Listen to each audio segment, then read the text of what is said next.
is being treated for his injuries in hospital. The exact cause of the motive behind the incident is under investigation. The Provincial Commissioner of the Northern Cape, Lieutenant General Kaliso Otola, expresses sincere condolences to the families of the deceased. The N2 just outside Gqeberha towards Humansdorp is closed to traffic.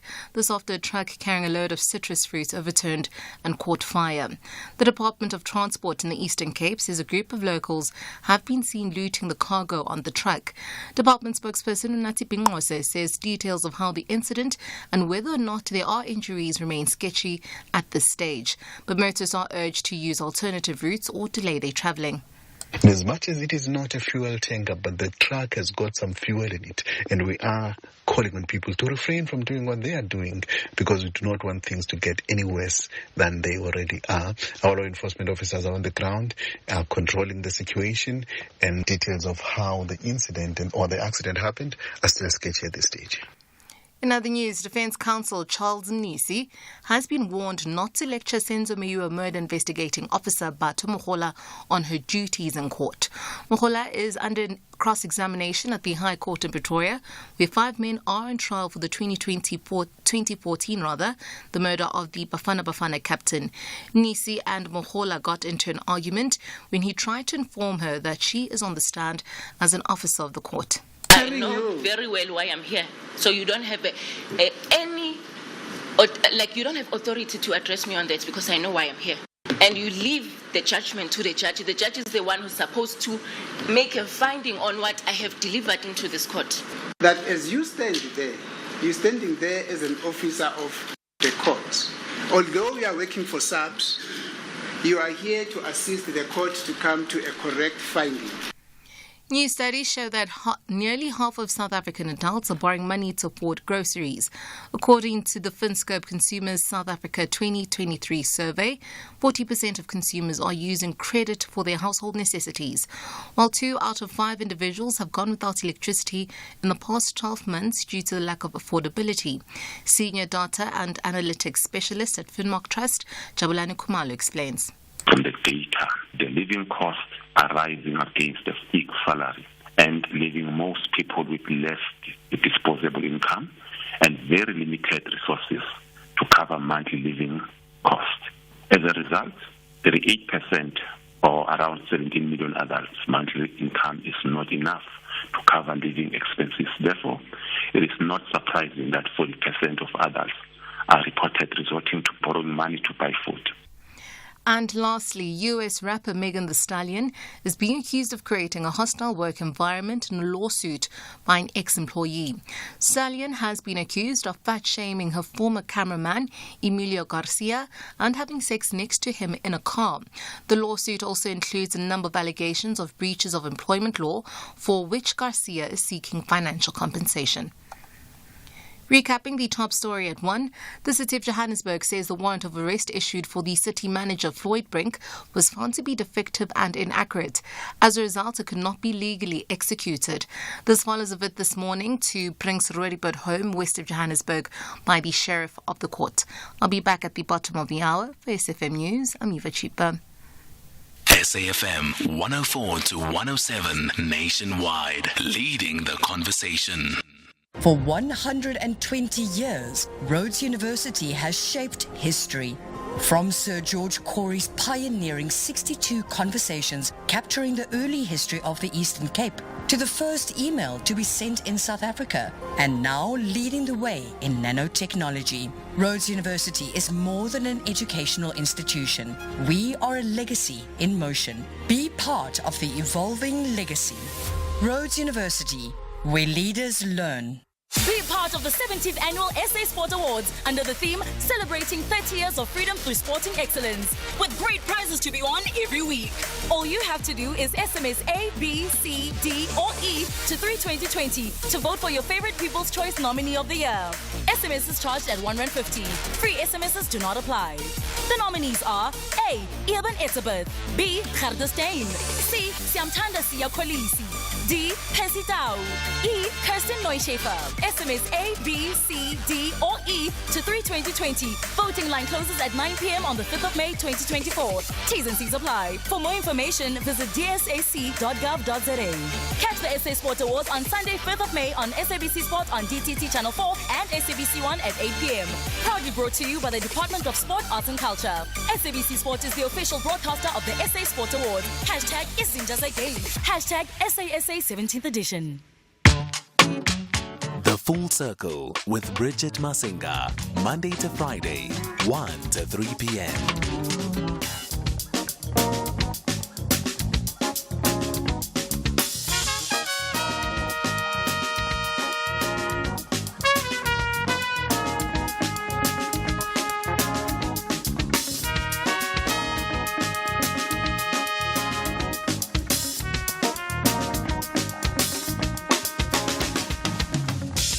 Sometimes life gets crazy, we're caught up in the middle, being dragged from side to side in all directions. Please grant me wisdom to accept the things I cannot change and just move on.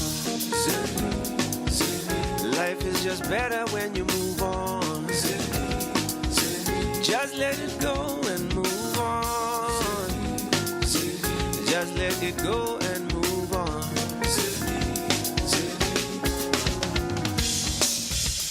Days like this I'm searching, peace of mind uncertain. I need to free myself a helpless situation. Fighting battles I and I. Open up and free your mind. Just let it go and release it out there. Out of the prisons of your mind. Whoa, whoa, whoa, whoa, whoa, whoa. Life is too short to worry. Don't try control it, just move on. And be strong. Life is too short to worry. Don't try control it, just move on. And be strong. Life is too short to worry. Don't try control it, just move on. And be strong. Life is too short to worry. Don't try control it, just move on. And be strong.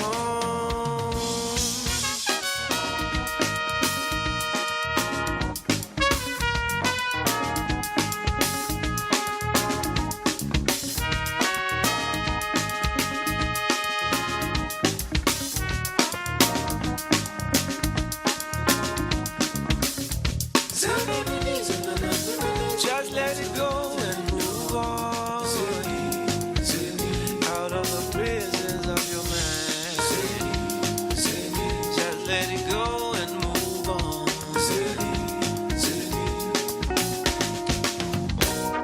Way down by the madness, nowhere I can turn to. Tired trying to fight it. Just breathe and let it go. Stuck in past and future. All we've got is present. Just breathe and let it go.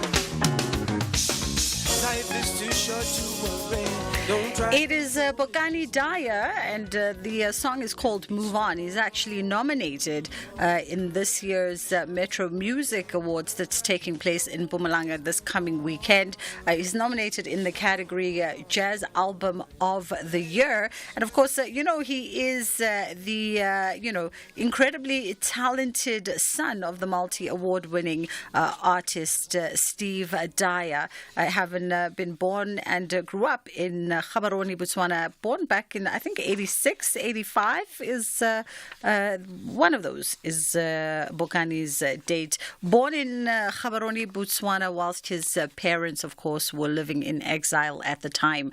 And he's gone on to carve his own space in the music fraternity, particularly within urban jazz, doing an incredible job there as well, collaborating with some of his peers and really just cementing his name in the music industry. That was Bokani Daya would move on, and of course he will be out in Mpumalanga this coming weekend alongside many other nominees for the annual Metro Awards 2024. It's just gone 10 past 1 o'clock on the Full Circle with myself, Bridget Masinga, right here on SAFM, leading the conversation. So much coming up today on the show.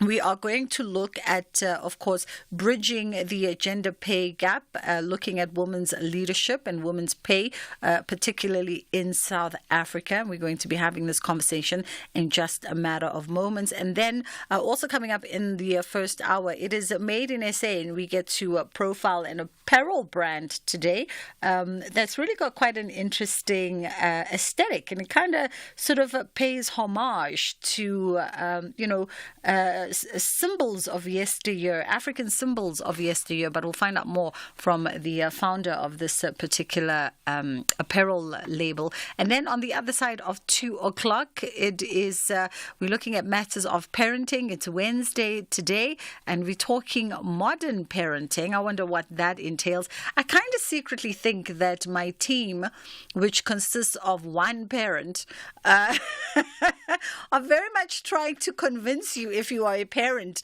that you should be exploring, soft parenting and gentle parenting and considerate parenting and don't shout kind of parenting. You can see how she's moving.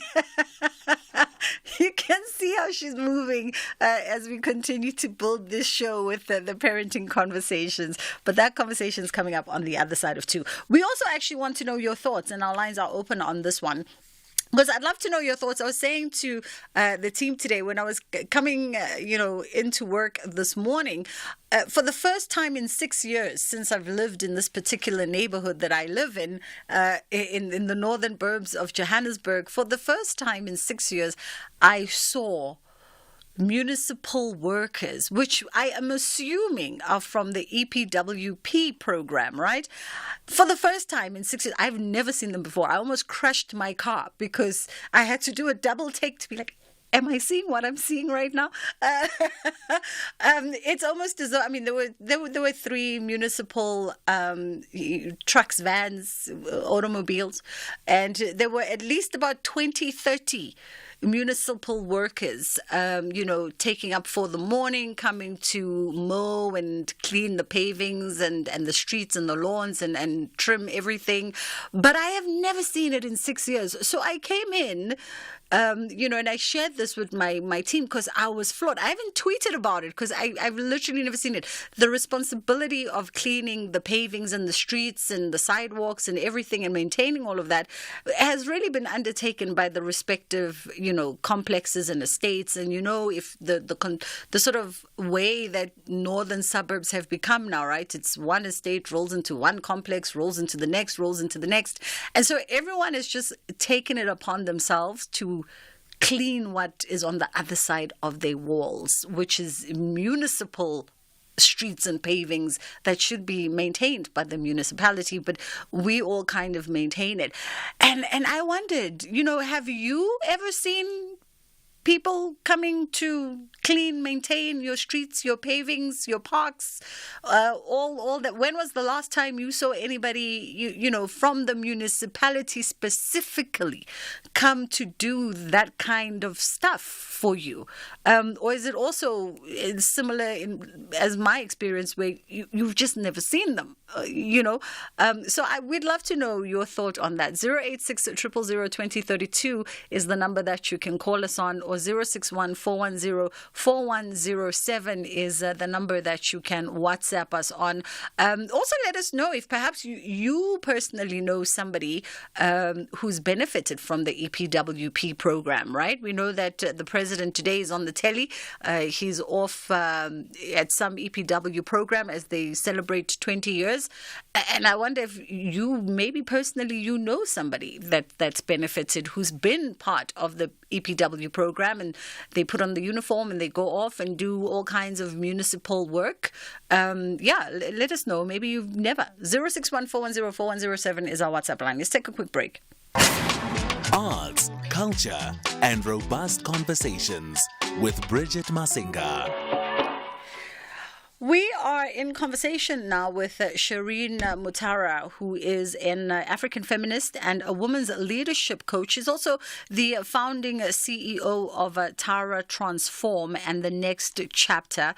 And we're here to talk about bridging the gender pay gap and women's leadership in general, and of course, women's pay issues in South Africa. Now, the governor, Lesego Kganyago, who is the governor of the South African Reserve Bank, he recently emphasized the urgent need for greater diversity and inclusion within the World Bank and, of course, the International Monetary Fund. Addressing the International Monetary Fund and the Financial Committee, he went on to stress the importance of gender parities within these global economic institutions and really urge for meaningful inclusion. But we've heard these songs before, and history has proven that it's still, the gender balance remains a formidable challenge. And we thought we'd invite Shireen this afternoon to help us navigate this conversation. How are you doing, Shireen? I'm good, thanks, Bridget. And you? Can you hear me well? Yes, I can. Yes, I can. Thank you so much for taking the time. I mean, we hear world leaders, we hear leaders, of the economy consistently talk about achieving some kind of gender balance, and yet this still remains a pressing issue, not just in South Africa, but just globally. Yes, I totally agree with you. I think that on all honesty, if we have to reflect on that, it's actually that we are regressing as far as progress is concerned. You'll see with the World Economic Forum report, they indicated before COVID, it was going to take us 100 years to achieve gender parity. It's now close to 120 years. So while we have made some strides, we are also moving backwards. And as you start there, in fact, I read up that, yes, the 2023 Commission for Employment Equity report provided a very crucial snapshot of the state of women's leadership and advancement in South Africa, particularly both in the public and private sector. And they said that women still make up less than 30% of the top management in South Africa. And it's just been a marginal increase of 3.6% between 2017 and 2023. What is still the hindrance? What is still the challenge in getting more women, within particular sectors and elevating more women faster into positions of leadership? Yeah, I think we all are asking that question. I, in fact, wrote about this in the business report on Sunday. And the reason why I did write about it is because I think as we go into an election year, we have to start taking stock of these things and understand, what is happening in our society broadly and where there has been progress and where there hasn't been progress. My view is that everything is influenced by everything else. So the situation around women's advancement, for example, is influenced by the political situation. It's influenced by the issues we are facing in society. It's influenced by the type of society we have, even though it's often easy to say, oh, it's women. Women need more training, women need more qualifications, but that in fact is a fallacy. So we need to look at the things that are not shifting is the kind of social and gender norms that continue to dominate the way in which our politics, our workplaces, and so on, make decisions, make policies, and so on. So I think that, it's a broader understanding the broader context and how that systemic context influences how we see women as a starting point and what we believe women's role is in our society. Of course, we've also seen a backlash, right? Because there's a lot of talk about the fact that women are getting too many opportunities. It's women this, it's women's that. So, where are the men and so on? And when we have conversations that are so polarized, we don't see the bigger picture, and we don't understand how inclusion actually makes a difference to whichever community or space we belong to. Let me also ask you this. Are there specific major indicators then that can be identified as it relates to this challenge, this challenge of advancing women? Yes, I think so. I think, for example, in our political context, we are clear about which political parties, for example, advance gender equality and women's rights. And if they don't, then of course that issue is not visible. We've also seen that in past decades where we've had a lot of progress on women's political leadership and advancement, we have seen a lot of progress on legislation that advances and addresses gender equality. But we have also seen that situation is changing, that we don't see as many women being politically visible, being the decision makers politically and so on, and that having to, for example, toe a party line means women can't express their own opinions about what they think needs to happen. And we see now also with the election manifestos and so on, you have to dig deep to try and see anything that's going to talk about gender equality or addressing inequality and so on. It's all vague, general stuff. And then in the workplace, while we have had the employment equity legislation since 1998, you see the numbers in terms of how weak we've done as far as getting women into senior and top management, even though women are almost 50% at the professional level. So part of that problem is not necessarily that it's the policies or the legislation, it's the culture. So the culture of organizations can be such that we have a certain view about what women's role should be, and therefore women should sit in HR, for example, and so on. And we don't see women as being crucial leaders in spaces that are normally seen as male-dominated roles. And so you'll also see that the fluctuation in where women are in leadership in different sectors is also something to take note of. So in construction, for example, in mining and so on, you will see that women struggle to move up to the upper echelons because there's still this mindset that, that is a male-dominated, men understand that environment, and therefore men need to lead there. And it's such a pity because, and I was going to ask you if we are seeing a preference or no, that's not the word I wanted. Prevalence is the word I wanted.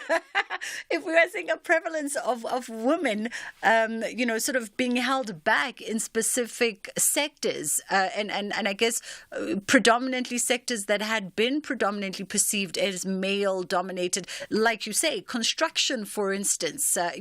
There was this drive and this call about a decade ago to get more women into that space, but is it translating into female ownership? Is it translating into female leadership, or is it still a case where there's this perception that women need to be handheld and hence need to be partnered up with men who know better?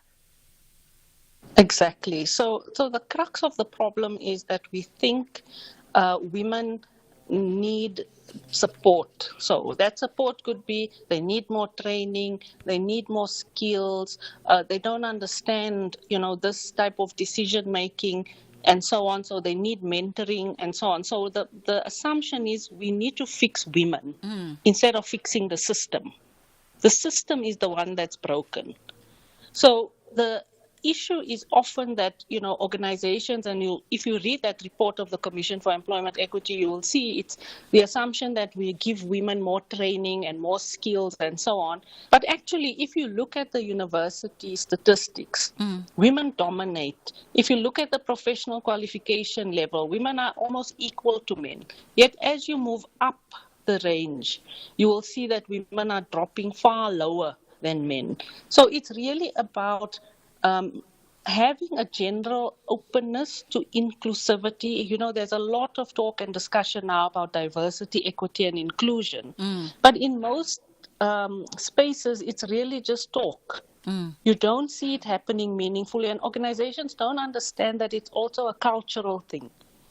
It is how we behave, how we treat each other, what we expect of each other, how we support each other, and how we don't make assumptions. So, for example, the assumption that, women will have babies, therefore, putting them in management is going to be a risk because they're going to take off work and so on. The world has moved on, and women have proved themselves way beyond.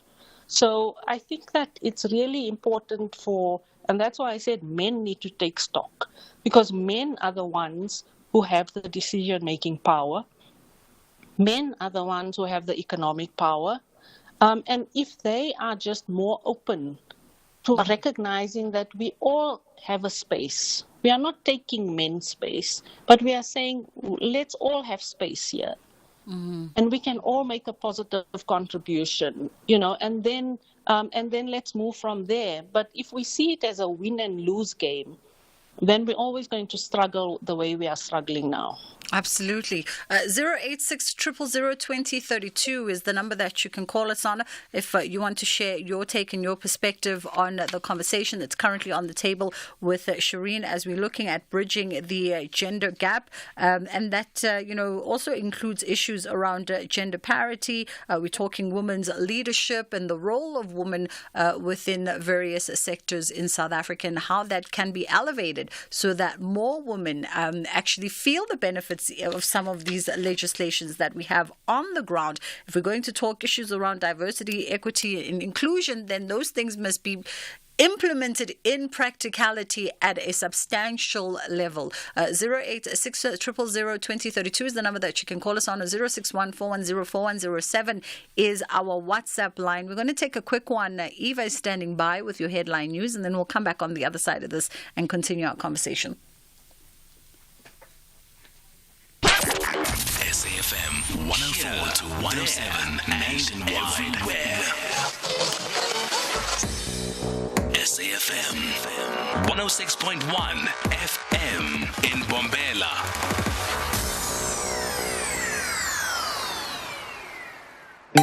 Bridget Masinga on SAFM.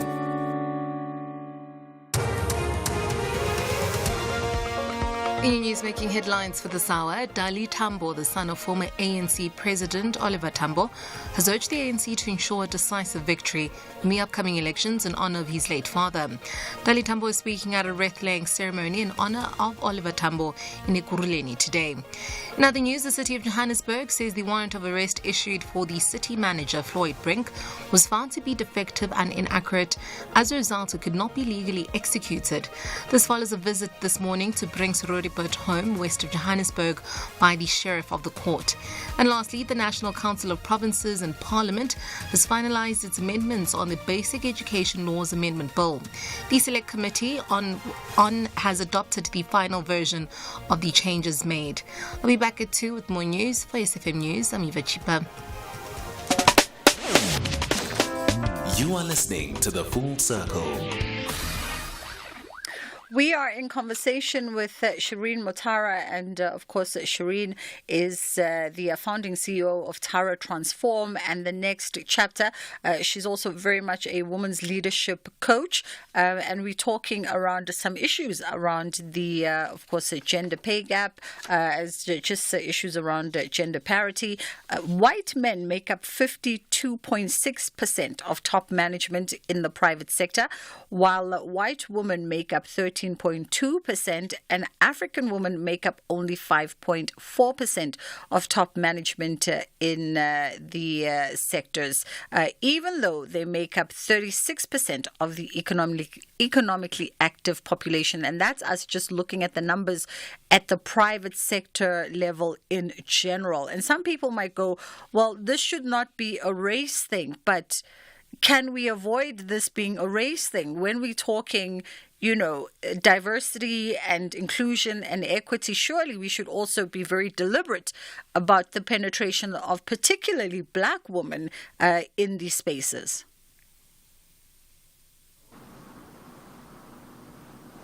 Shireen, you still with me? Oh, sorry, I didn't. No, that's cool. Yeah, I mean, it's exactly what you're saying there. The thing that I think we must also understand, and in the South African context, is of course that we have, if you see in that article, 42% of children live in female-headed households. So women in South Africa play a massive role in looking after children and communities. And of course, then that means that they need the resources to be able to do that. And often that becomes a challenge as well. So there's a ripple effect in terms of the challenges we are seeing about women's economic advancement and women's advancement in the workplace, and how that affects the development and progress of families and children and so on. So I don't think we need to see it. It's not a race issue. It's actually an issue of this country and our status and the people of this country and the development of the people of this country. And the importance of, if we're saying we are fighting against poverty and unemployment and inequality, that we are really taking stock of what exactly does that picture look like. Because if you look at poverty, it is women who are by far the most affected. If you look at unemployment, it is young people, and in particular young African women who are majorly affected by unemployment. So I think we need to see this conversation in the context of that our development and all this development that political parties are saying they're going to bring us, it is all within the context of understanding that as a society, as a country, we will not make significant progress if we do not create opportunities for all of us who are part of this country. Yeah. And interestingly, the irony of it is that this 2023 Commission for Employment Equity report also shows that in the context of women make up 48% of the next level professionally qualified, meaning that then there is quite a significant chunk of women that should be ready to ascend to the next level of senior management, but obviously not translating in practice. Exactly, and this is what we call the glass ceiling. This is where women get stuck. They get stuck at that level because there's very little ability for them to advance. And this is where I also say we need to stop saying to women, you need more skills, you need more training, you need more qualifications, because that barrier is created by the system. The culture of organizations, the social norms, the gender norms, the way in which we see women, those are the things that influence that level. And so women's advancement is not about them not being skilled or able. It's about the system creating this barrier for them. Let's go to WhatsApp quickly. 061-410-4107 is our WhatsApp line. I'd love to hear your perspective on this one. Hi, Bridget. Lovely topic. It's quite true. In the private sector, you'd find that there'll be more white men who will hold positions of leadership, and then there'll be those few, maybe 2 black men, maybe if you're lucky 3, 4, and then it'll be a lot of white women, and then maybe just 1 black female. And And I've seen in my workplace that whenever there's like a woman of color that holds like a senior position, you'd find that the rest will be white female. And then when that woman of color gets a promotion or she leaves, they'll replace her with another woman of color. You know, so there's not there's very little equality. And the way that these promotions are dealt with and this growth is dealt with, I don't think it's dealt with fairly. Thanks, Anonymous. That was anonymous on this one. And of course, I think a lot of women share that sentiment because it speaks again to what Shireen was talking about, the culture within organizations, of course, the system working against women. And it's not a matter of women not being qualified or not being ready. In fact, we say it almost every year as broadcasters with matriculants and the intakes of varsity that South African women in general have made significant progress, particularly in education, with more women on a percentage average, with more women outnumbering men in tertiary education and getting higher tertiary qualifications even than men, postgrads and all. We have some overly educated women in this country. So what needs to change, Shireen? What do organizations, because in order for us to change a system, it needs to start with one entity. As you say, we have all the laws, we have all the legislation and everything else, but clearly on the ground level, there needs to be a conscientization, organization upon organization, in order for there to be a rippling effect. So, Bridget, let's compare this situation to the situation around gender-based violence and the fact that we're struggling to win on that front as well. Yeah. The issues are that even though we have the legislation that's extremely progressive, that sets the bar for others and so on, the implementation of that legislation and holding institutions accountable to that legislation is the problem. So part of that is that our institutions that have been created to make sure that the legislation is complied with and that action is taken against those who don't comply are the institutions that are failing us. So, for example, my view is that the Commission for Employment Equity, whilst bringing out a good report every year and having some stakeholder consultations and so on, we have not yet seen any major repercussions for these big corporates who continue to disregard the legislation and its requirements. They do the minimum. Some of them even save for the fines that they have to pay. And then, on the other hand, these same institutions are not also showing a better way. How are they showing these institutions that this is what you can do, this is the way in which you can do it, and so on. So using a carrot and stick approach in order to advance progress. So all these institutions that we have created that are supposed to be advancing gender equality and so on, yes, many of them are under-resourced, but many of them are not playing the role that they can play in making sure that the system is working and that the legislation that we've all worked so hard for is having an impact. So that's the one thing. The second is that we must not shy away from challenging these things in our workplaces. The difficulty often is that it's Black people that have to fight this fight. And then we are seen as problematic or angry Black woman kind of stories. So what we do want to see is that more workplaces collectively stand up for the rights of those who have been excluded or to strengthen inclusion and so on.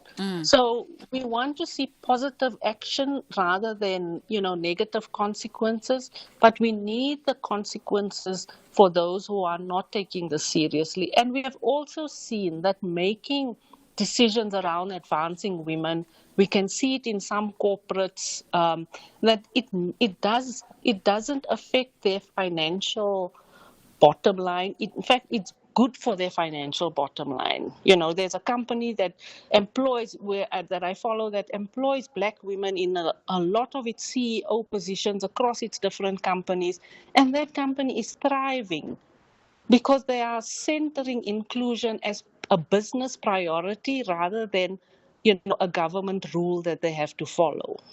I think you've definitely, given us something that we can ponder on, and we appreciate your insights this afternoon, Shireen, and for taking the time to be in conversation with us. That was Shireen Mutara, who is, of course, the founding CEO of Tara Transform and the Next Chapter. It's just gone 2 o'clock on the Full Circle. Let's take a quick break and then we'll come right back. The Northwest Legislature's Portfolio Committee on Economic Development, Environment, Tourism, Agriculture and Rural Development will embark on public hearings throughout the province on the Plant Health Phytosanitary Bill B14B21 on 25 April 2024 at Ngakamudiri Mulema District in Motswedi Community Hall in Motswedi, at Dr. Kenneth Kaunda District in Agricultural College in Potchefstroom, at Dr. Ruth Somoti Mompati in Tosca Community Hall in Tosca, at Bojanala District in Safer Scale Community Hall in Safer Scale. All hearings start at 10. Bridget Masinga on SAFM. We've got my next guest, Riranzo Nukeri, joining us now, founder of Cal Solutions. And if you want to see just how fabulous she looks, you can obviously live stream the show. We hope, by the way, that you just live stream the show throughout our conversations on SAFM radio. Let's take a quick break and then we'll come back and get straight into it. Come test drive the new Ford Territory, the family SUV with a spacious interior, 5 partial leather seats for your family, and a 12.3-inch touchscreen. Get yours at launch prices from only 590,000 Rand, including an optional service plan for a limited time only. Get to your nearest Ford dealer and test drive the new Ford Territory today. T&Cs apply. Be part of the 17th Annual SA Sport Awards under the theme Celebrating 30 Years of Freedom Through Sporting Excellence, with great prizes to be won every week. All you have to do is SMS A, B, C, D, or E to 32020 to vote for your favorite People's Choice Nominee of the Year. SMS is charged at R1.50. Free SMSs do not apply. The nominees are A. Eben Etzebeth, B. Gardestein, C. Siamtanda Siya Kolisi, D. Percy Tau, E. Kirsten Neuschafer. SMS A, B, C, D, or E to 32020. Voting line closes at 9 p.m. on the 5th of May 2024. T's and C's apply. For more information, visit dsac.gov.za. Catch the SA Sport Awards on Sunday, 5th of May on SABC Sport on DTT Channel 4 and SABC 1 at 8 p.m. Proudly brought to you by the Department of Sport, Arts and Culture. SABC Sport is the official broadcaster of the SA Sport Awards. Hashtag #IsInJaZaGay. Hashtag SASA 17th edition. SAFM Sunrise. A vivid start to your day. You say you're celebrating Unfreedom Day. Why do you call it that? In fact, we are not celebrating, we are mourning. First and foremost, we want to acknowledge the sacrifices that were made. People lost their lives, people fought for the real freedom. But that freedom was betrayed by corrupt leaders who are only interested in enriching themselves and their families. We have seen over the years corruption robbing the poorest of the poor of basic services. And we have seen activists in our movement being killed. I mean, in the 30 years of democracy, we have seen what councillors of the ANC being involved in the assassination of our leaders. Some of them have been arrested and are serving life imprisonment. So we cannot celebrate freedom when we are living under these inhuman conditions. Tapelo Mohapi, General Secretary of the Shack Dwellers Movement, Abahlali Basum Jondolo. Stephen Grootes on SAFM. Living your best life on the Full Circle. Weekday nights on S3 are about to get lit. BBC Primetime will give you access to hand-picked selection of BBC Studios award-winning dramas, documentaries and factual entertainment with titles such as Luther, Critical Cheaters, and of course Top Gear, Live at the Apollo, and so many, many more. You simply don't want to miss it. Tune in to S3 from the 1st of May from 9 p.m. until 11 p.m. to channel the best of British entertainment with BBC Primetime only on S3. Open up. Made in SA with Bridget Masinga. It is indeed time for us to get into Made in SA. If you're watching our live stream, then you saw all the commotion that was happening in the last 5 minutes, some behind the scenes. But Rihanzu Nukeri, who's the founder of Kel Solutions, is joining me now. Okay, give me the 100% pronunciation. Riranzu. That's Riranzu Nukeri. Riranzu Nukeri is joining us today. And of course, she brought some product for us to see. Beautiful stuff, incredible quality. And you've had quite the remarkable journey with this brand of yours. Beautiful. Tell me a little bit about how Kel Solution came together. Okay, so I have created Kel Solutions to do multiple projects. Mm-hmm. And then that's when Bar was founded. Okay. So I would say Kel Solution is actually the holding company for other things, and then Bar, beautiful African raiment, so it falls under Kel Solutions. Aha. Yes. Okay, so Bar is the apparel and Kel is the holding company for the creative entities. Yes. All right. I mean, these are stunning. When we were getting ready to have you on, I said that it's very reminiscent of African symbolism, sort of the patterns that you use. Give us some context in the textiles of it all. Okay, so the purpose of it all is that because I love tails so much, and there was a point where in my life I just wanted to know how we can preserve African culture. I know that I cannot really cover the whole of Africa, but I'm hoping to.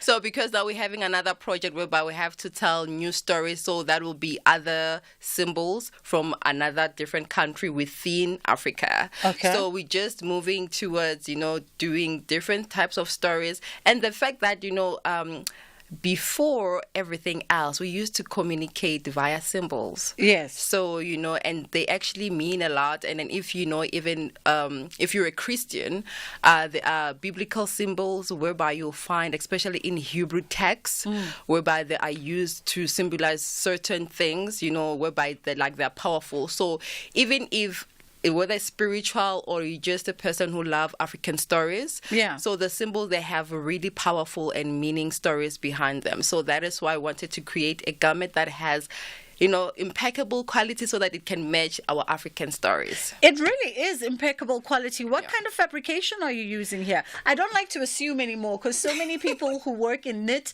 you say it's wool and then people are like, no, it's not. So because a lot of people, they go like, oh my gosh, what is yarn? What is yarn? Yes, what is yarn?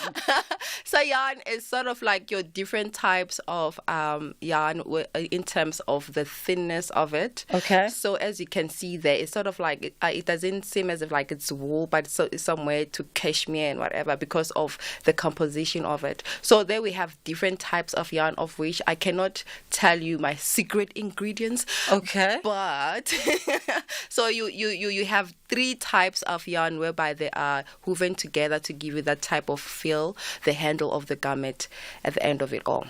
Okay, so she's not going to tell us her secrets. Yes. We completely understand this, we completely get it. But how are people, as we wrap up, how are people taking to Bar? Because it's a beautiful product. Yeah. So since we are a new brand, and then this is the products that we actually have now is an introductory product. So they can go to our website, whereby it's www.bar-sa.com, or they can go to House of Nala at Sandton Square, or maybe whoever is in Bombela can just come through, because AFI will be there and our garments will be there. Just come by and say hi. Okay. Yeah. Okay, so you're going to be in Bombela over the weekend with the Metro FM Awards. I hope so. And then AFI is going to be there with the garments, showcasing the garments. Yes. Incredible product, my love. Instagram, guys, I keep saying don't judge. So Instagram is, I'm still working on it. So it's bar_SA_clothing. Okay. So yeah, we're working on it because I just wanted to have the perfect people so they can actually tell the story. Without any words. So yeah, we're not rushing to that. No, we won't judge. It's just people love Instagram just for the ease of, because sometimes they're not in Johannesburg, you're not in Sandton, you can't go to the store, and we're always on social media. But I can tell you, I felt it. The jersey is incredible. Like, it's thick and smooth and lush and all the things that you want it to be when you put it on. So thank you. Thank you for coming through, Riradzu. Much appreciated. That was Riradzu Nukeri. She is the founder of Kel Solutions, and under which Bar the clothing label is also there. And of course, you can find her on socials. If you missed any of it, just ask us on social media, and then we'll tell you exactly where to go to find her garments. Character will be tested between the great giants of the beautiful game. RB Leipzig and Borussia Dortmund understand that the first prize is unreachable. However, they want to finish as high as possible. This is the Bundesliga. Football as it's meant to be. Catch RB Leipzig versus Borussia Dortmund on Saturday, 27 April at 3 p.m. Live on SABC3. Also available on SABC Plus and SABCSport.com. # We Love It Here. Proudly brought to you by SABC Sport. For the love of the game.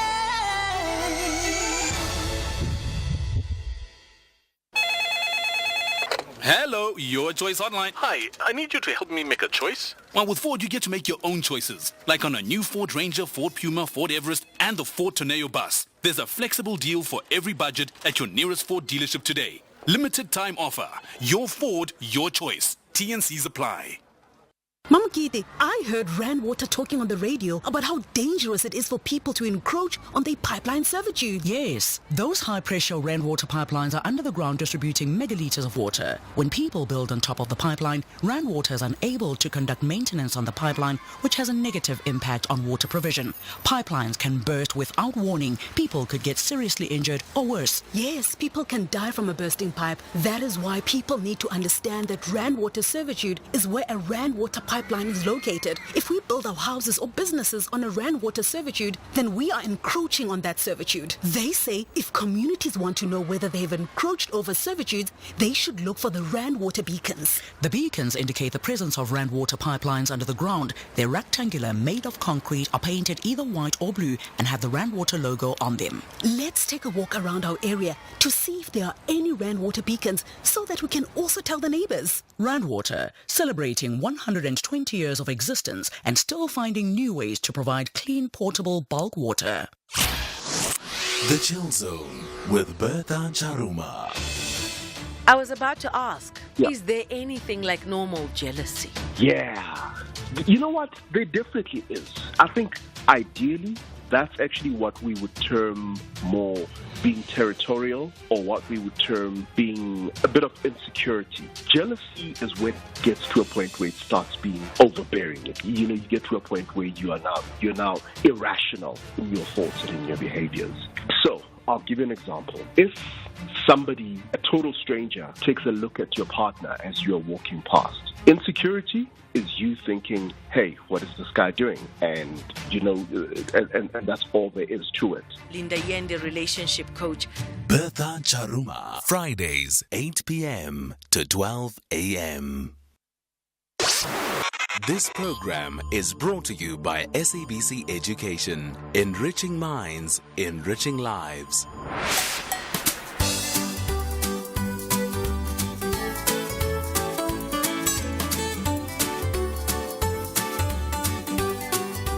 Hello everybody, my name is Tulifelo Moeng. What inspires me to be a better person or to do better at school is my parents' teachings. What I look forward to every day when I wake up is my future, because I'm not gonna lie, I'm really excited to grow up, because I can't wait to achieve my goals, and I feel with a little more practice that can be done. And I also encourage the young ones to start while they're still young, to be happy to go to school, because guys, school is very, very important. Sometimes, not all the time, sometimes I don't like waking up early in the morning for school, because who does, of course, and especially for the lazy ones, it's not all nice when you have to wake up in the morning, but at least you know it's for your future and for your benefit. Honestly, most of my family members know what I want to become when I grow up, and what I want to become when I grow up is a spatial engineer or an aeronautic engineer. And that is, of course, has to do with space, also with engineering rockets, and also airplanes. My name is Lorraine Moyo. I get inspired when I see children my age presenting shows on the television. It is not about them appearing on the television which inspires me, but how they are able to speak in front of the camera. I am sure they know that there are millions of people watching them, but they seem to remain calm as if they were talking to their reflection on the mirror. Their confidence is very excellent. They come up with what to say very quickly. If it is because they are some words they have to learn, well, they are very good at memorizing those words. They present so beautifully, such that I have become inspired to gain confidence when speaking in front of people. Talking about something without preparing for it has become a lot easier. I really admire child presenters and always practice in front of the mirror to speak as well as they do. Hello, SA. My name is Vitalinko. I'm 12 years old. I get inspired when I see or hear other children my age doing something amazing, and it makes me think that maybe I can do that, because if children my age are doing such great things, then why can't I do that? It inspires me to do better and be great. And I've seen children my age do lots of things, like they're known for their strength, their smarts, their rapping, their speed, and I've seen children my age do for lots of things. And there's no one really specific that inspires me, because there are lots of people that do great things. Thank you. Hello, my name is Misha Mangay and I'm 12 years old. Yes, I do get inspired when I hear or see children my age do something amazing. I am inspired by my best friend. She inspires me by helping other children who struggle to get back on their feet. Hi, my name is Asanda Chavalala. I'm 10 years old from Nikoli. Yes, I get impressed if another child does something cool. I'm inspired by my friend Luyanda. She inspires me by her dance moves. Hi, I am Valentine Mumizulu. Who am I inspired by? Right now, I'm not inspired by anyone. So, what do they do that inspires me? As I said, I can't answer that question because I'm not inspired by anyone. Hi everybody, my name is Mushfika Talib. Yes, I do get inspired, especially by my cousin Yusuf. He lost his father in the beginning of the year. He is so strong. The way he's handling it inspires me. And he was extremely close to his father, which makes it even more inspirational.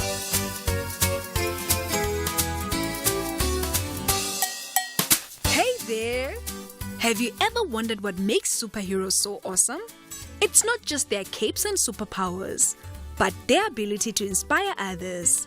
Being inspired as you grow up is like having a magical spark that ignites your mind and heart, pushing you to be better every day.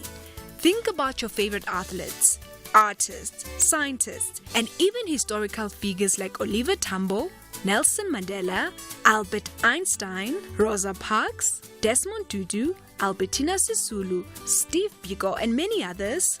What do they all have in common? They were inspired individuals who dared to dream big and worked hard to make their dreams come true. When we see someone else achieving amazing things, it lights a fire within us, showing us that anything is possible if we set our minds to it. Being inspired isn't just about admiring others. It's also about finding what excites and motivates you. Maybe you're a student who's passionate about animals and dreams of becoming a veterinarian, or perhaps you love painting and aspire to be a famous artist one day. Whatever it is, hold on to that passion tightly and let it drive you forward. Friends, being inspired isn't just a one-time thing. It's a lifelong journey. So surround yourself with positive role models, never stop learning, and never be afraid to dream big. And one day you'll be the one inspiring others to reach for the stars.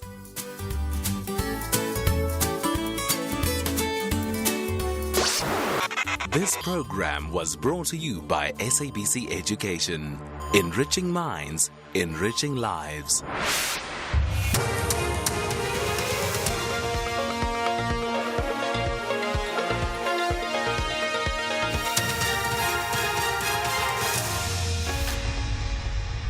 Top stories at 2. The NPA sees positive changes in the past 3 years.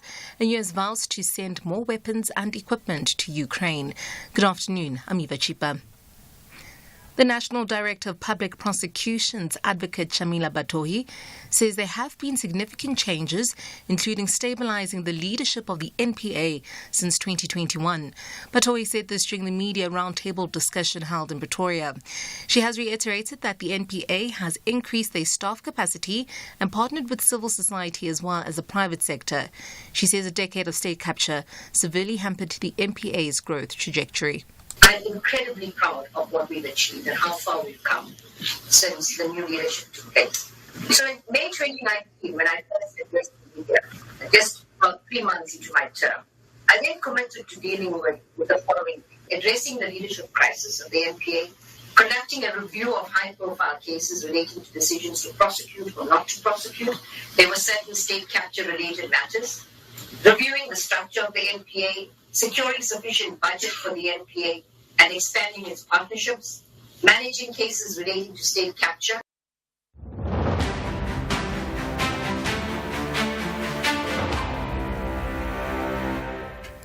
Dali Tambo, the son of former ANC President Oliver Tambo, has urged the ANC to ensure decisive victory in the upcoming elections in honour of his late father. Tambo is speaking at the wreath-laying ceremony in honour of Oliver Tambo in Ekurhuleni today. The event was hosted by the ANC in Gauteng, where Provincial Chairperson Panyazile Sufi delivered the keynote address.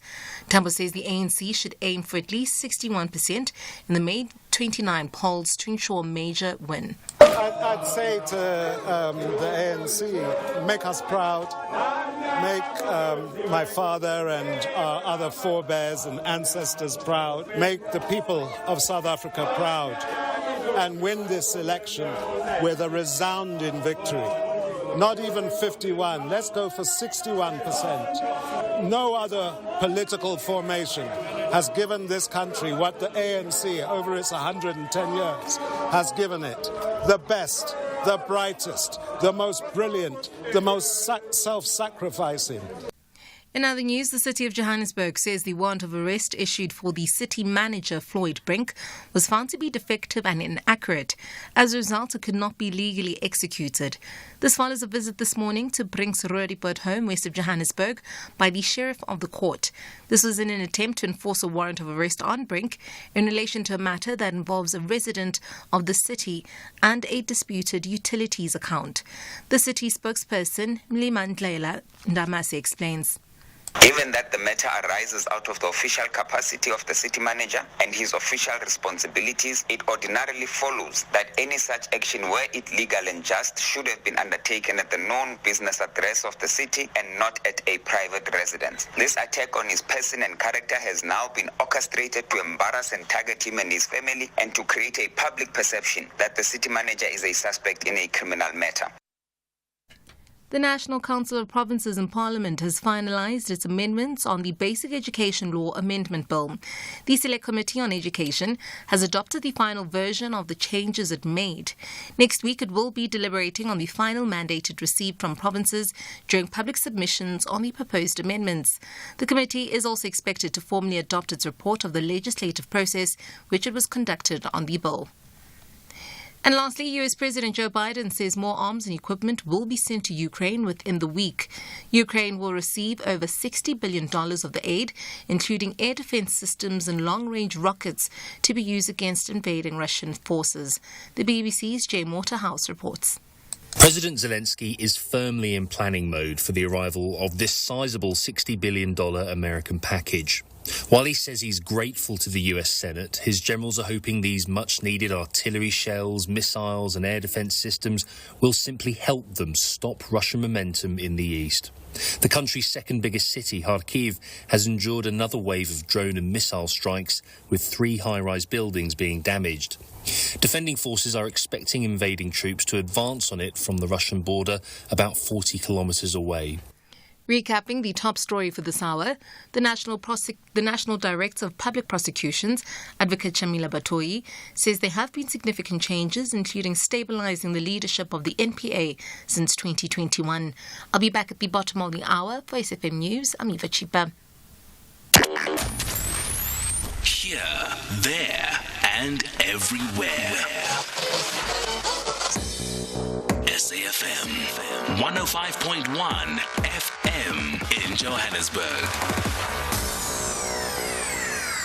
The Northwest Legislature's Portfolio Committee on Economic Development, Environment, Tourism, Agriculture and Rural Development will embark on public hearings throughout the province on the Electricity Regulation Bill B23B23 on 24 April 2024 at Ngakamudiri Mulema District in Madibuho Community Hall in Madibuho, at Dr. Kenneth Kaunda District in Matlosane Auditorium Hall, at Dr. Ruth Somuti Mompati in Utlwanang Community Hall in Christiana, at Bojanala District in Letabile Community Hall in Letabile. All hearings start at 10. Top Sport with Michael Abramson. Man who calls himself Vino Snap. His full name is Vincent Matlo. So just tell us about your career to date. I mean, where was the interest in sports photography? Are you a sports person yourself? Did you play sports at any level? No, the love transformed from being a footballer to being a sports photographer. And I was hindered by injuries, and then now I shifted. I believe it was a blessing in disguise, because from playing that never worked to being a sports photographer, and now I'm nominated amongst the best in South Africa, and I can only be grateful to God. So tell us about how that journey developed for you. When did you realize that you had a real talent in this area? It all started as a test out in the township, until so many people started believing in me and then started telling me how good I am. For me to get here, it really took some time and some learning and some real teachings from the masters of the game. Top Sport on SAFM. The Full Circle with Bridget Masinga, Monday to Friday, 1 to 3 p.m.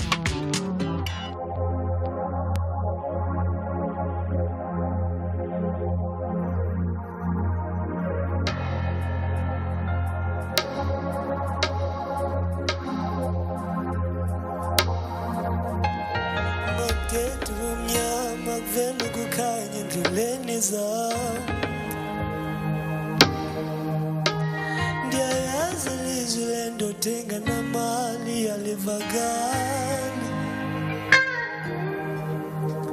ndiyakuthanda ntombazana, ndiyakuthanda manyanyan, andazi ndenze kanjani. Ndiyakuthanda ntombazana, mna ndiyakuthanda manyanyan, andazi ndenze kanjani. Ndiyakuthanda ntombazana, mna ndiyakuthanda manyanyan, andazi ndenze kanjani. Ndiyakuthanda ntombazana, mna ndiyakuthanda manyanyan, andazi ndenze kanjani. Ngamakama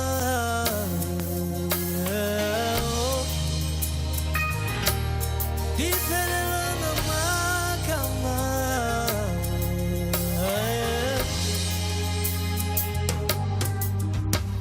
ndiyakuthanda ntombazana, mna ndiyakuthanda mna manyanyan, andazi ndenze kanjani.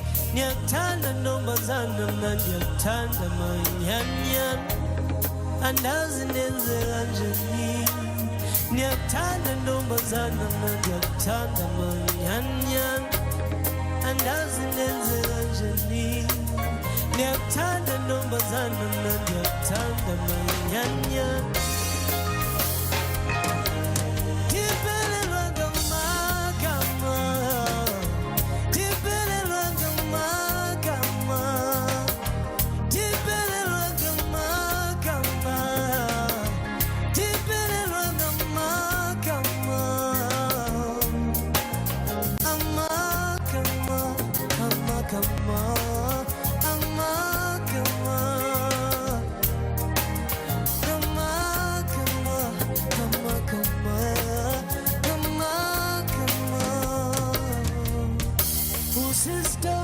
Samala dressing kuselezi meleniza sepsiga,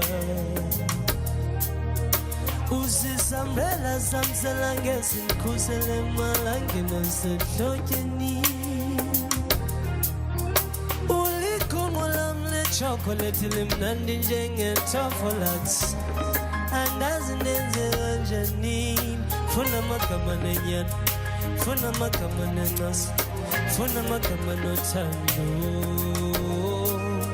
funa makama namandla, funa makama nenas, funa makama nothando. Zimakaduzo uzokhusela phakathi kwezaqhwithela phakathi kwezaphusela simakade uzokhusela phakathi kwezaqhwithela phakathi kwezaphusela uma kondiyakuthanda mna uma kuyandichaza mna uma kondiyakuthanda mna uma kondiyakuthanda mna uma kuyandichaza mna uma kondiyakuthanda mna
It is Nati coming through with Amagama. Love the song. It's one of my favorite songs. I hope it's one of your favorite songs as well. That is how we kick off 2 o'clock. It's just gone 10 past 2, in case you were wondering, having to rush somewhere. I was going to say in case you were having to rush to get the kids, but you know, this calendar of the children's school, and then you get the data bundles and the fiber bundles. That's how you'll call them on social media, your bundles. And some of the bundles are on vacation and some of them are not on vacation. I get very confused. From time to time, I have to ask, from our sister station downstairs, Melanie Bala, because she always engages this conversation on social media. I have to be like, which bundles are on vacation right now? Because I'm not sure anymore with the various categories of bundles. We must blame Panyaza Lusufi for this one, Yeah, we must blame him for this one. He popularized this whole thing of terming your kids bundles. It is just, like I said, it's just gone 2 o'clock and we're getting into our conversation. We're going to be chatting around, of course, all things modern parenting. But the little birdies in my ear also just had me to remind you that, by the way, our WhatsApp line is open. 0614104107 is our WhatsApp line, or you can call us on 086002032. I'm still asking what I asked you at the beginning of the show based on my observations this morning. I saw some EPW people on my street in my neighborhood, which is something that I've never seen in the 6 years of me having ownership in that particular neighborhood. And I wonder if it's something that you have seen before, municipal workers out in your streets doing what they do, cleaning, paving, mowing, cutting the lawn. Have you seen it recently? Have you seen it in the past?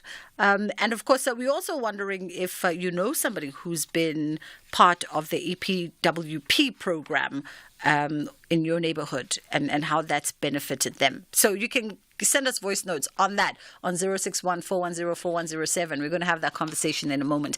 But for now, let me officially welcome our guests, Ishmael Abrahams and his beautiful wife, Busisiwe Andrews. Why did I say Abrahams?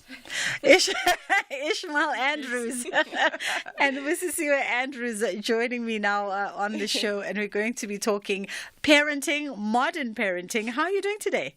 We're good. Yeah, we're quite good. I love how she looked at you first to make sure that we are good. Are you guys good? Yeah, we're good. We're good. We're excited to be here. Thank you for coming. For having us. No, it's only a pleasure. Can I ask you to make one tiny adjustment? Mm-hmm. Can you just tilt your mic upwards for me? There we go. And then I don't know if yours is comfortable for you, Ishmael, or should I move it backwards a little bit? Oh, no, I moved it this way so that, yeah. Okay, for the gent. Yes. All right. Okay, then maybe we should. Should I take it up a bit? Take it up just a notch. There we go. Let's see. Is that okay? Okay, there we go. Okay. Since we are live streaming, we also have to consider the live streaming guys. But yes, thank you guys for coming through. You are the authors of a book called Sumaya, A Story of Faith. Yes. All right. Okay, let's start there firstly. Let's start by who is Sumaya? I'm presuming your daughter. Yes. I think you should go first. So Sumaya is our daughter. Wow, where do I even start in regards to this book? But we've been married 6 years this year. Yes. Mm-hmm. Yes, and Sumaya is a year 6 months. So before we obviously had Sumaya, we had challenges conceiving. For years. I think about 4 years or so, trying to have our firstborn. Yes. And when she came, it was a miracle. It was prayers from our church. Our pastors helped, and it was a lot.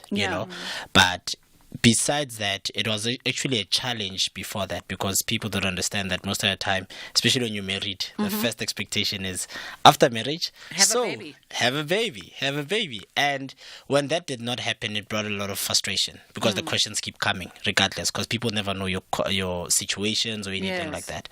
So yes, and Sumaya came along, and I think you can... So I think just to backtrack a little bit. So Sumaya is... I don't know. I suppose we're pronouncing it wrong, because it's Sumaya. Is it Sumaya? Sumaya, which is actually Xhosa, and it means Sumeya uThixo, so never doubt God. And we were pronouncing it the Arabic way. Yes. Okay. And the reason I wanted to just clarify that is because a lot of people do ask, like, is it Arabic? Is it, I know that even in other cultures they have the name, but a lot of Xhosa people don't know that, it's a name that we have. So it is Sumeya uThixo, which means never doubt God. And it's just, when we actually found that name before we even conceived. It resonated with us, and we thought, you know what, we really, should we have a child, should we have a daughter, this is what we would name her, because it's a reminder that we should never doubt God. And when she came, every day is a constant reminder. When we look at her, when we face challenges, as everyone does, when we say her name, it's always a reminder to say, oh, don't worry, he's got us, it's fine. And, just don't doubt his plan. I mean, I love that story, I think, because it resonates also with me personally, just the sort of the fertility struggles that a lot of people go through, particularly people of color, and never speak about. And I know we're here to talk parenting of the little one, and obviously the book, but I wonder if you guys have ever, beyond just giving the highlights of the fact that it was a challenging journey, if you've ever spoken about in depth about the journey and some of the challenges that came along the way. Is it something that you're comfortable speaking about? We're comfortable speaking about it. We've actually never really spoken about it much, and when we wrote the book, I remember my husband asked me, this journey is gonna talk about fertility and the challenges we had. Are you comfortable talking about that? Because as the woman in the situation, I went through that, I think, a little bit differently from how he did. So I said, I had to think about it, and self-introspect. And I have to say, I came to a point where I realized I am comfortable speaking about it now, because actually a lot of women face this. No one really speaks about it, especially when you're married, and even in the Christian community, people don't really talk about it much, but it's a real challenge and a struggle. So now, we're open to talking about it. And there are a lot of layers to it, because also for a very long time I was on contraceptives. That is a conversation I think women also don't have enough. We don't ask enough questions about the effects those the things we put into our body has on us. So that was really part of the journey as well. But I'm open to answering. I think we both are open to answering any questions that come up pertaining to that. And like I say, it's a very, I completely understand your sentiment that it's a very sensitive conversation. It's a very personal conversation and very emotive as well. And within the context of our blackness and black culture, culture, it's almost one of those conversations where, don't speak about it outside of your bedroom. Yes. Yeah. It's a private conversation, and yet statistically, 3 in 4 women suffer from some kind of fertility reproductive issue, and not to exclude men from this, because we are in coupleship on these journeys, you know what I mean? So we are together in this conversation, and I wonder for you Ishmael, as Busi says, the difference in handling the journey to getting ultimately Sumaya. Yes. For you, what was that like from the male lens? Because every time we open up the conversation around reproductive health, funny enough, males, 9 out of 10, are the ones that are calling with questions and things of clarity. And yet when we have a lived experience in our coupledoms, men are often the ones reluctant to engage the conversation from all the women that I've spoken to.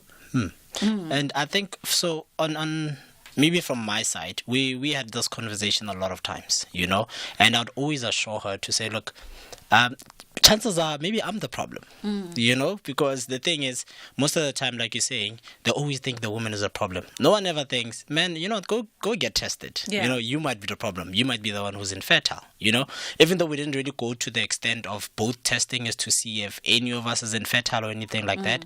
But I had to assure her that, you know what, it's fine. It might be me, so don't stress about it. But also, what I had to do quite a lot was the protecting part of it, where, because you know how there's those aunts, those friends, and people were like, so Busi, you're still not pregnant? Pressure and judgment. Yeah, so I'd always jump in like, yeah, well, your daughter is still not married, Now the conversation is done, but I had to find ways to protect her, because most of the time it would either come from the in-laws, which is obviously maybe my side, or even from hers. At least with hers, she can definitely be able to answer them, but from my side, I had to come in very strong and just let them know, look, this is none of your business. This is a sensitive topic. You don't know. We might have had a miscarriage. Yeah. We might have issues.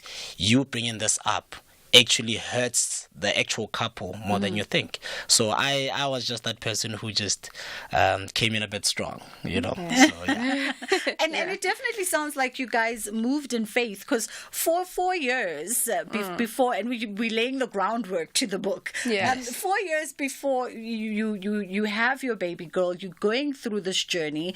And at any point, did you decide? I mean, I know you said there was no testing in terms of that aspect, but was there a conversation at any point about perhaps let's go get clarity or medical advice or investigate as to what could be a hurdle or a problem, and why we are actually not conceiving at this point? Yeah, so those conversations did come up, and we actually consulted our doctor, who is at the time was a GP. So we hadn't consulted with the gynae. So he, from what he could see and what he had checked, was just like, no, you're fine. We don't see anything wrong. In the beginning, they had actually said, since you are on the contraceptives, it'll probably take 6 months to 9 months to get out of your system. Obviously, it took way longer than that. Yeah. So that's when I was like, well, okay, what's happening? So, and mind you, also, I mean, we're 6 years in marriage now, but we've been together for 10 years. So that was just like, everyone knows I've been with him since I was like 19, 20. So it's just, it was a lot of pressure. And I think eventually we got to a point where I know a lot of people used to say, and I hated it when they'd say this to me, it'll happen when you stop stressing about it. Yes, oh please. And I always say, well, it's something that we want. If you want something, you don't not think about it. You obviously ponder over it. When you see other people, I used to also feel like, and not in a bad way, but I am going to be honest, because people who go through this challenge feel this way. I felt like sometimes I'm like, people are so fertile. It's so easy for people to conceive, and it just didn't work out that way for us. But I think, I did have some reassurance from our doctor, from some of our medical friends as well that we have, parents. Everyone was just like, just be patient, just wait it out, and it'll happen eventually. Yeah. Let's get to the godness of everything. I mean, your daughter's name is Anchored in Faith. Yes. And ultimately you guys knew that this was going to happen for you. You moved with faith, which says something about just how that is centered in who you are as people. Yeah, I think you can take it. Oh, okay. I think for us, like she said, as much as we were stressing about it, we had to make peace with the fact that there is no way this is God punishing us for something. Clearly we're learning, we're growing in something and all of that. And that's why we always felt at the time that she came, it was perfect, And I know that most of the time people will talk about when you want to have a kid, be financially stable and all of that, but you can never really have everything in order by the time you have kids, So sometimes you may be financially stable, but emotionally not, or spiritually not and all of that. So for us, the prayer kept us going, praying, and the faith and the community, in terms of church community, because most of the time when these things happen and you have people that you can confide in, not everyone, and someone says, no man, we'll pray, but also things like testimonies where someone comes and says, I've been infertile for this long, and I'm pregnant, or we just had a kid. You then realize my time is coming. Because God is faithful like that. I love it. We've laid the context. I mean, they were here to talk to us about their book, and then they dropped a nugget in there, and then we just rolled with it. But we are going to touch on the book indeed, Somea, A Story of Faith, and we are joined in studio by Ishmael and his wife, Busisiwe Andrews, and they are joining us to talk about this. So now you have the little one. She's a little one now. Yes. You're like entering the terrible twos. Yes. And how has this journey been the last almost 2 years? Okay, let's say 2 once we count the pregnancies and everything. Yeah. Oh, it's been amazing. I feel like, okay, so first of all, I always wanted to be a boy mom. Okay. I must confess. Did you get a boy? No. Oh, no, she's a girl. No, and she's our only child so far, but I really wanted to be a boy mom. So I was hoping I would, she'd be a boy, I have to say. But when I found out that, it's a girl, I was like, okay, we'll see. I'll get into it. And now I see that, God gives you what you need. You don't even know what you need sometimes, but when he gives it to you, you realize this is exactly what I need, because I'm very close to my dad. So I used to have, and I think to a certain extent still have, a very hard personality, and she's softened me. Usually people say a girl softens the dad, but really she softened me. And I think I needed softening, in all aspects of my life. So yeah, she's like my little human best friend. I always say she's my little human best friend because I have a grown human best friend, which is my husband. Though he says I'm not his best friend, but it's fine. It doesn't matter. So yeah, it's been very interesting. Though now she's older, she speaks and stuff and has a little bit of a personality, a little bit sassy and cheeky. So I'm like, I don't know how to handle the terrible twos, but yeah, I know somewhere in there, she's still my little bestie. Oh, absolutely. Dad, I'm going to let you jump in a matter of seconds. Let's cue in Eva Chipo, who's standing by with our headline news coming up at 2:30. And then on the other side of this, we're going to get all into Somea's life and how that has changed mom and dad. And of course, how they're parenting this little one, given also the context of everything we know about how she came into this world. I wonder if that's the reason why maybe they deploy softer parenting tactics, because they know the journey. 2:30, it's time for the headline news. Freedom Month on SAFM, the month in which we had our first democratic election 30 years ago. This Freedom Month, as we reflect on the progress made thus far, we continue to commemorate the selfless sacrifices made for our democracy and freedom. SAFM, leading the conversation. In your news making headlines at 2:30, the National Director of Public Prosecutions, Advocate Shamila Batohi, says there have been significant changes, including stabilizing the leadership of the NPA since 2021.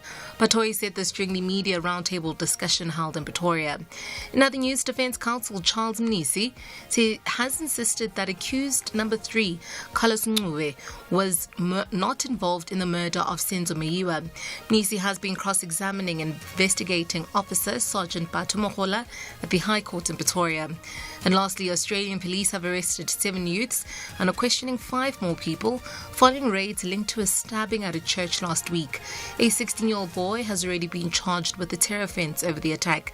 I'll be back at 3 for SAFM News. I'm Eva Chipa. Arts, culture, and robust conversations with Bridget Masinga. It is the full circle with myself, Bridget Masinga, on SAFM. And of course, we are in conversation with our guests today. They've written a book, Sumeya, A Story of Faith. And yes, we are pronouncing it right because Busisiwe and Ishmael have told us that there's actually very much so a Xhosa. So if you speak isiXhosa, you absolutely know this word and this name, right? It's not just the Arabic one that we know, which is pronounced Sumeya. So Sumeya, A Story of Faith. And this is the book. And you guys decided to write this book. Or did you decide to write this book when you finally became parents? Or was it something in the back of your mind that even through your journey of trying to be parents was a story that you wanted to tell from one of the angles? Go ahead, Ishmael. Okay. So how it actually came about is there's a friend of ours that we've known for years. He's an illustrator. So he had just recently illustrated a kiddies book. We looked at it and we loved it. This was beautiful, Looked at each other and had, like when we came in now, you're like, they were looking at each other. And we looked at each other at that moment like, hey, and Bruce was like, how about... We had an aha moment. Yeah, how about we... And I was like, that's actually an amazing thing. Even though we knew that it would be a project and a half, but we were like, how about we tell the story? Yeah. Because we believe that it'll help a lot of couples, but also it's a kiddies book, because we're parents now, so we want kids to get into that habit of reading. Yes. So, yeah. Think you can add on to it? No, yeah, I think you summed it up beautifully. That was how it came about. Yeah. But as we went along with the project, we realized we kept growing in many aspects, and we've had so much fun doing it because we've learned a lot. I mean, we weren't really storytellers in that way, and now we're authors, and it still takes time to sink in, but I'm like, wow, and we have quite a community of people that have also reached out to assist us.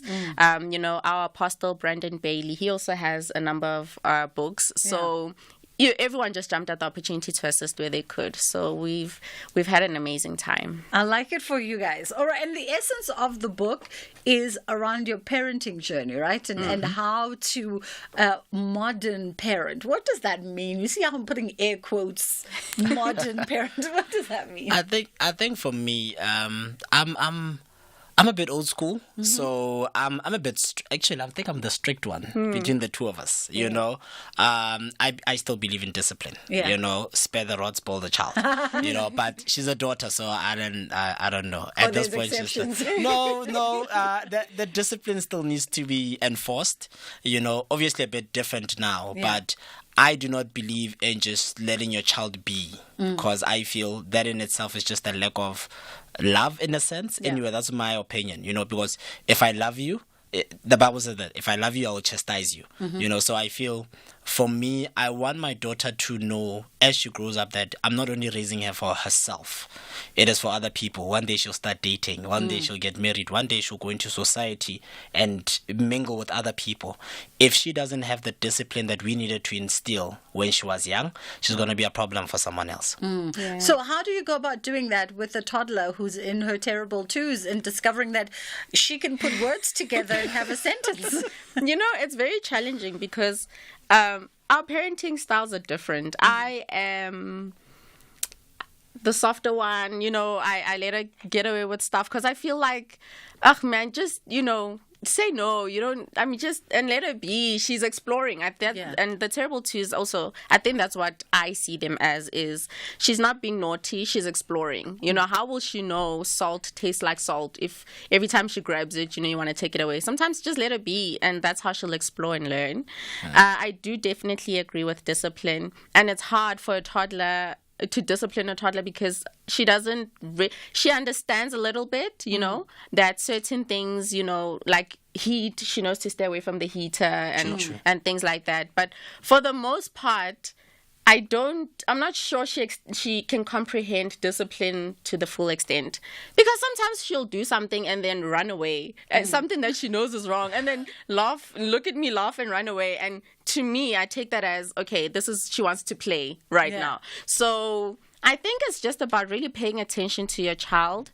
And this is where I appreciate our parenting styles, because they are very different. Also, we grew up very differently. And I do understand that sometimes when words are used like gentle parenting, old school parenting people are like, whoa, they step away and they just feel like, no way, you're spoiling the child.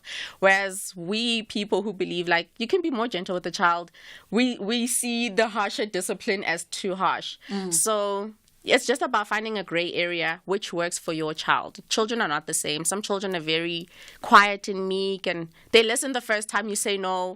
There's no need then to be harsh with such a child, But then there are also those children who need a bit of a firmer hand because, they are just free spirits. and they're going to challenge you. And they're going to challenge you, exactly. Right? I want to quickly jump to WhatsApp because time flies so fast here.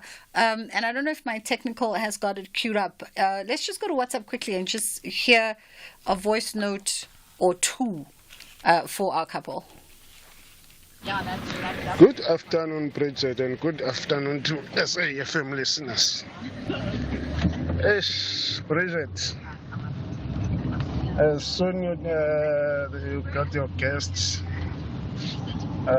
it's like now you really, it's like, to me, I don't know how to put it, really. I don't have words. I've been trying to get a baby, a firstborn, with my wife for a long time. I've been trying the doctors, I've been trying the churches, the sangomas. Nothing is happening, Bridget. And it's really painful for a lady, for a wife, don't have a child. It's painful. Even if the people talking about the child, you don't say nothing. It's painful. I wish I can get someone who can help me, really. My wife she was born in 1980. Now we're approaching 50. It's all really, really painful. I wish I can get help. Good afternoon, Sissy Bridget. Sissy Bridget, your guests there, they are so blessed. God is testing them. For 4 years, He didn't give them the baby what they wanted. He wanted to see whether they doubt His powers. He wanted to see whether they complain. They didn't. He gave them the blessing of a child. Now, He went again and said, if I give them a girl, are they going to complain? Because I can see they want a boy. So they didn't complain again. According to me, they are blessed. Norman from Brixton. Thank you so much for your voice notes. And I know we didn't get around to all of them because I am chasing time, because I kind of segued into a different conversation versus what my guests were primarily here for, because I just took it upon myself to go, that other conversation is the more pressing one for us to have today. But okay, let's go back quickly to your parenting styles. How do you two then find a way of making it work? If you're so different in how you'll approach being mom and dad? So we have a simple rule in the house. If she's disciplining our daughter, I stay out of it. Okay. The same with me, because I might, like she said, she might not like some of the things I say or do in terms of parenting styles. The same with me. I may feel like, she's being too soft. She may feel like I'm being too hard. But when I do it in the moment, if you can't take it, just leave the room. You know, it makes it easier for you to just allow me that space. Also, these ones learn, you know, and they're at that point where they can be a bit manipulative, you know. So this one sees that, oh, okay, no, whenever I do something wrong and dad comes down on me, mom sweeps me up, hugs me and stuff. So if I'm disciplining and she starts crying and she runs to her mom's like, protective bear. Yes. No, but she stops her in her tracks. Like, no, don't come here. Don't come here. Your dad is saying something. Don't. You know, and as much as she can't fully understand, she knows that okay, I'm in trouble here. So that's one of the things that has helped us a lot. And what have you learned, sort of, you know, navigating this journey of instilling modern parenting? Because obviously there's a lot that the two of you have had to sort of come together and understand about each other that then impacts how you do this. And what has been the most important lesson for you thus far? I think the most important lesson thus far has been to allow to know that, you know, when you have a child, sometimes you are so protective, you feel like you want no harm to come to them. Now, the realization has had to be that he feels the exact same way. Like, it's his child as well. He also wants no harm to come to her.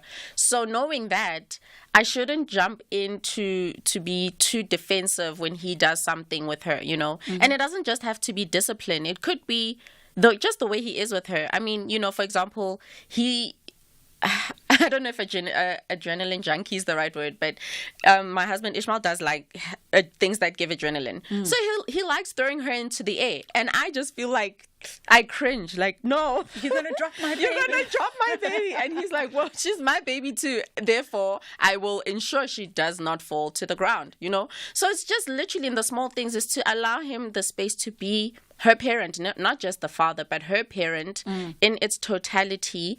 And he has allowed me to be a parent as well to her in my totality without too many boundaries and restrictions, because he has also always wanted to have a child. He's also, you know, dreamt of throwing her into the air and like spinning her around and stuff. And funny enough, in the beginning, I thought that's going to scare her. But now she enjoys that. She's the same one who'll be laughing when he does it and stuff.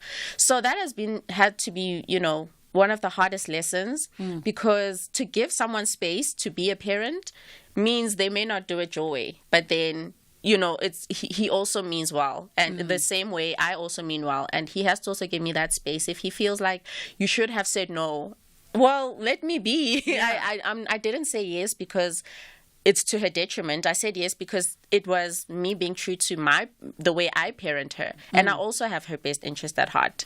So, yeah, I don't know if I answered you. It's very interesting, your take. And I know we're winding down on this conversation, but it's very interesting, you know, your take as a couple, because most couples will go, we were different, we were raised different, and we had to come together and work on a model that we could agree on. So they discipline the same based on the commonality of what they've agreed upon moving forward. Whereas you guys, from what I'm hearing, is we different backgrounds, we do things differently, and we've come to the consensus of the bottom line is we love and care for this child, and I'll give you your space to do it your way, and you leave me alone to do it my way. Yes. And somehow the two separate ways become our way. Yes. In my final question to you, Ishmael, how do you safeguard that circle without the penetration of the people that we call family? So one thing I've always done, I think, even when we started basically after getting married, I have always been clear about something, and that is, after God, it is my wife. And that has always been my take. Whether you're my mother, you're my brother, you're a friend, whatever, my wife comes first. Now, that has always been the hierarchy. Now, when our daughter came, that meant second is my kids, because now I'm a father. So anything that comes and tries to interfere with that, I will cut you off, regardless of who you are, because my responsibility, my God-given responsibility is my wife and my family, and how I lead them and how I take care of them. You know, so if I then allow people to come in and sway me, not that I don't listen to advisors, I do, you know, but at the end of the day, I need to be able to discuss it with my wife and be like, what do you think? Yeah. And if we can both agree on it, I'm definitely happy. But anyone else who tries and, I look at you, a man amongst men. Guys, once again, I appreciate you for allowing me to take this conversation somewhere else. And it's most appreciative. And I think actually it will have more of our listeners wanting to get their hands on your book, even to meet this little girl and to meet you all as parents in this children's novel. Sumaya is the name of the book, A Story of Faith. You can find it, I'm presuming, at all of our reputable bookstores. Not yet. So currently, you can contact us on our numbers. We'll leave them obviously with the producers. And on the page, we have social media pages. Yeah. Sumaya. I will take that, yeah. Okay, Sumaya Children's Books. Mm-hmm. Yeah, Sumaya Children's Books. That's both on Facebook and Instagram. Awesome. Send us an inbox. We're actually having the books on Friday coming through. So anyone who wants to place an order can just send us an inbox. And then in terms of numbers, you can drop us a WhatsApp on 076 489 1419 and on 076 058 2739. Awesome stuff. Thank you once again, guys. And we got a few independent bookstores that we think will be very keen to stock this book. In fact, and Tabi's saying, my producer, they can help you out with some of those contacts. Let's take a quick break and allow Ashraf to come through, and then we'll come back and wrap up the show with your voice notes, because we want to know when was the last time you peeped a municipal worker in your area doing anything at all. Let's take a quick break here and we'll be right back. For the first time in 30 years, the ANC is set to lose its majority. Opposition parties have united as the multi-party charter for South Africa. A strong democratic alliance with a proven track record Can anchor a new government that serves the people. But a new government that works is only possible if you vote for it. Let's unite and rescue South Africa.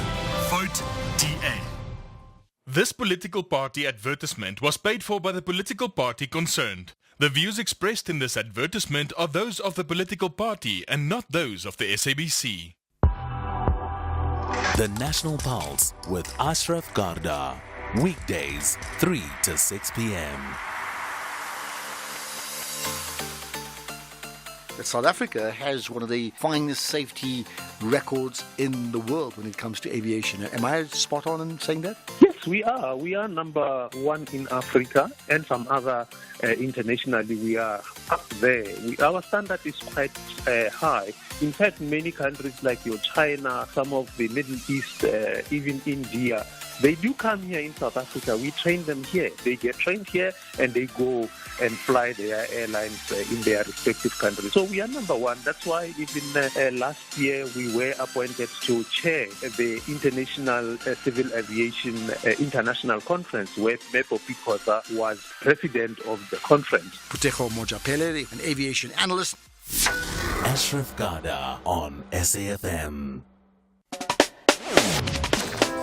You are listening to The Full Circle. Weekday nights on S3 are about to get lit rather. BBC Prime Time will give you access to hand-picked selections of BBC Studios award-winning dramas, documentaries, and of course factual entertainment with titles such as Luther, Critical Cheaters, Top Gear, Live at the Apollo, and so the list goes on. You simply don't want to miss out. You can tune into S3 from the 1st of May from 9 p.m. until 11 p.m. to channel the very best of British entertainment with BBC Prime Time only on S3. Open up.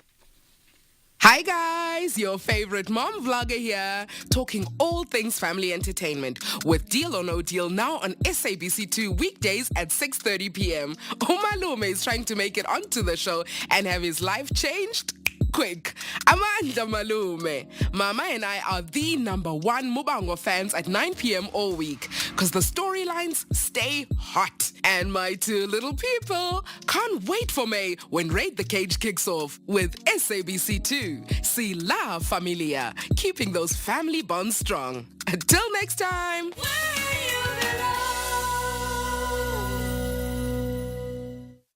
Character will be tested between the great giants of the beautiful game. RB Leipzig and Borussia Dortmund understand that the first prize is unreachable. However, They want to finish as high as possible. This is the Bundesliga. Football as it's meant to be.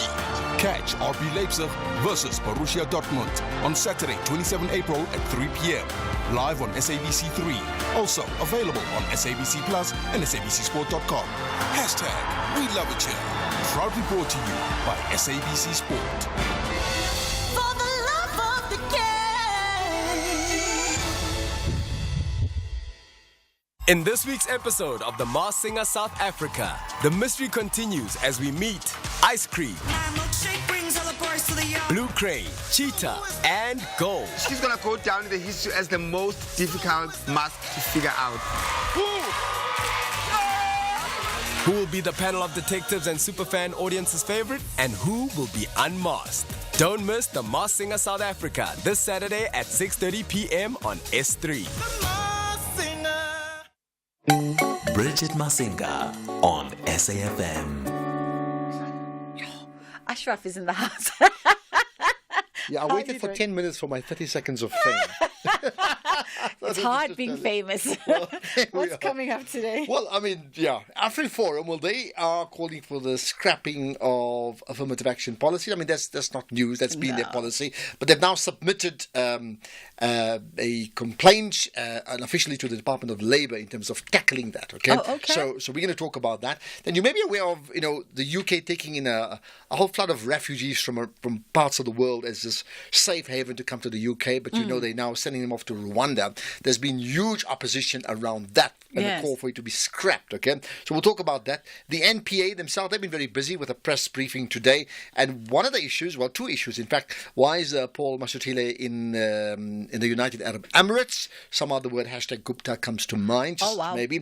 And the other one, this is interesting, there's been a suggestion that in fact they're making deals with big businesses, like big businesses, to pay a fine to basically get out of jail. So get out of jail card free. Now, don't ask me what it means. Okay, because that's why we're going to find out. Ask you. No, that's why you need to listen to the show, and that's why we'll engage then. Yeah. All right, you could see my face that I was about to ask that. Ashraf is coming through in just a matter of moments, and he'll be with you until 6 o'clock. Let's take a quick pause here. When we come back on the other side of this, those voice notes that I was asking you to send from earlier on, we will definitely play out in the remainder of the show with those ones. Feel free to still sneak in some of yours if you want to. We still have some time on 061 410 4107. It is the Full Circle with myself, Bridget Masinga. Here, there, and everywhere. SAFM 106.1 FM in Bombela. Any person aggrieved by any political advertisement or political election broadcast that is broadcast by SAFM may lodge a complaint within 5 days from broadcast with the Independent Communications Authority of South Africa, ICASA. To lodge your complaint, please contact ICASA's Compliance Department via telephone number on 012-568-3233. That's 012-568-3233. Or email broadcastingcompliance@icasa.org.za. That's broadcastingcompliance@icasa.org.za. Alternatively, complaintsccc@icasa.org.za. That's complaintsccc@icasa.org.za. Ashraf Garda on SAFM. A judgment was passed. B, the ANC Secretary General pronounced on that, as you've heard. Firstly, what do you make of what he said? Malula is a lazy thinker. He's an ambulance chaser. He's clutching at straws. He's trying to articulate laws he doesn't understand. What do you expect? Such is the nature with the incompetence that is right within the ANC leadership. And the mere fact that, they took on his little project and they actually agreed and supported him speaks volumes of them as leadership in the first place. So these people are not ready to govern. The MK Party spokesperson, Ndlamulo Ndlela. The National Pulse with Ashraf Garda. Weekdays, 3 to 6 p.m. Bridget Masinga on SAFM. All right, I guess we might as well say goodbye here in the last 5 minutes of the show and play out with your voice notes from earlier on. I got a message also from Johanna in Grahamstown, aka Makanda. And Joanna says, we're experiencing the same here. The pipe on my street has been leaking since my son was in ECD. Today is in grade 8. The municipal workers are here as we speak, Bridget. I don't even know how to react. We've had water problems in the city, but leaks aren't fixed. But they are there today, Johanna. Look at that. They are there today. Let's go to WhatsApp and hear your... Let me just say goodbye to you now. And then we can play out with all of your WhatsApps while you and I pack up our laptops and everything else. So thank you so much for choosing to be in conversation with us. And inshallah, we get to do it again tomorrow. Let's have the conversation. WhatsApp voice notes on 0614 104 107. Hi, good afternoon, SAFM. Here in Makanda, it doesn't happen at all. We don't see municipal workers. The only workers we see are the refuse collectors and the ladies and the men. Otherwise, you can forget it. Stormwater drains, gutters, parks department, nothing. Our city is such a mess because they don't work. So they all sit and play games, sit on their phones, and no work gets done, and they get their salary. Hey, good afternoon, Bridget. Nanglabana from Omzimkulu. I'm a truck driver. You see, this issue of cleaning, yeah, you're quite right. It surprises sometimes. Yesterday, I was passing Port Shepstone, going to Mzombe to load sand. You see, by the Olipi there's a bridge. That is Umzimkulu Bridge. I was surprised yesterday seeing Ugu municipality van with a small tank behind is cleaning the bridge. You see the side of cleaning with the pressure pipe. I was very surprised because it's my first time. I don't know, maybe it's because campaign time, but I was happy to see such thing. I was very happy. Good afternoon, Sister Bridget. Is Brother Trucker here in KZN. Sister Bridget, we all know what time it is. It's the voting season, the silly season, promises. So yeah, those EPWs, you will see them everywhere with new uniform, some sleeping under the trees. Yeah, it's that time of the season. You will see them everywhere trying to do some work. It is what it is. And when it comes to parenting, Sister Bridget, there's no one size fits all. If you are using that nice tone with your kids, well, if your kids understands that, then so be it. But if they don't, the belt will do wonders. Hi, SFM, Luzuko Gedze here from PE. Just a quick one on EPWP. Just a quick disclaimer as well. I am a member of a political party, Action SA. EPWP cannot be applauded in the Eastern Cape. Wherever you see an EPWP worker in any municipality, I'm telling you now, there are always wage concerns whereby they don't get paid their wages on time, or they will even get short paid with no answers. And what we found is that municipalities absolve themselves from any responsibility when it comes to EPWP workers. So what we need is that Public Works needs to come onto the program and actually explain